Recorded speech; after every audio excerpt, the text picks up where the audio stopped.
China has mobilized a missile designed to target American warships following a patrol by a Navy destroyer through disputed waters in the South China Sea, according to a state-run broadcaster. China's far-reaching, anti-ship ballistic missile the DF-26 has been mobilized to northwest China's plateau and desert areas, China's Global Times newspaper reported Wednesday, citing China Central Television.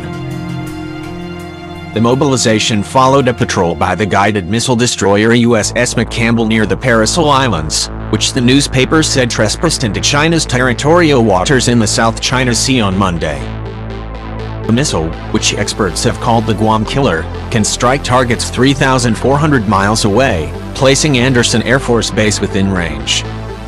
McCampbell sailed within 12 nautical miles of the Paracel Islands to challenge excessive maritime claims and preserve access to the waterways as governed by international law, U.S. Pacific Fleet spokeswoman Lieutenant J.G. Rachel McMarr said in a statement forwarded by 7th Fleet on Friday. U.S. forces operate in the Indo-Pacific region on a daily basis, including in the South China Sea, she said. All operations are designed in accordance with international law and demonstrate that the United States will fly, sail and operate wherever international law allows. That is true in the South China Sea as in other places around the globe. The Navy will continue to conduct regular, routine freedom of navigation operations, she said. The patrols are not about any one country, nor are they about making political statements.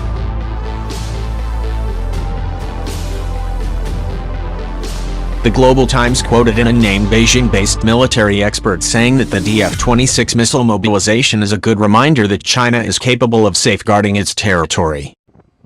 The DF-26 would place carrier task forces at considerable peril if it could accurately target them, according to Paul Buchanan, an American security analyst based in Auckland, New Zealand.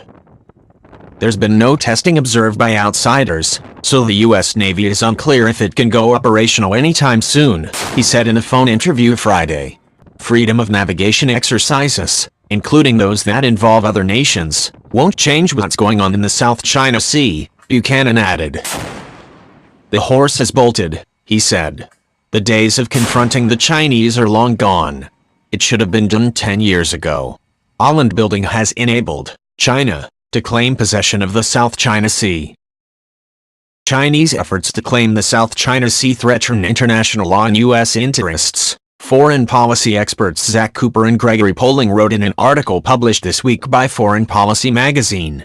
China now has 3 large air and naval bases in the Spratlys and another in the Paracels, along with numerous smaller military outposts. These facilities support around-the-clock Chinese air, naval, coast guard, and paramilitary presence throughout the South China Sea. The Spratlys and Paracels are small island chains claimed by multiple nations bordering the South China Sea. If the South China Sea becomes a Chinese lake in which the Navy can sail but smaller states are unable to pursue their rights, Beijing will have seized a maritime entitlement 5 times larger than permitted by international law, carving out an illegitimate sphere of influence, they wrote.